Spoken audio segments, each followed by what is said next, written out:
Tingnan nyo guys, oh, yung daanan. Binakbak na naman. Tapos may walang yan na ganyan. Katulad doon sa una. Yung maayos, sinisira. Yung sira, hindi pa inaayos.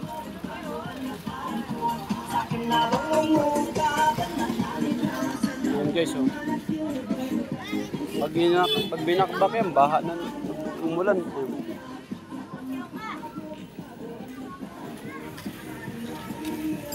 Hindi pa nga nila nagagawa yung doon sa una, no? Bakbak na naman sila ulit. Talaga naman, no? Yun, di ba? Kahaba yung binakbak.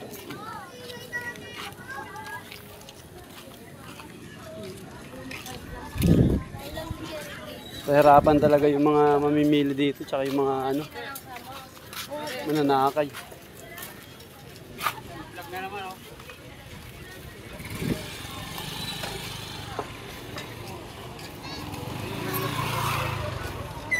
Samahan pa ng mga pasaway na vendor, wala na madaanan.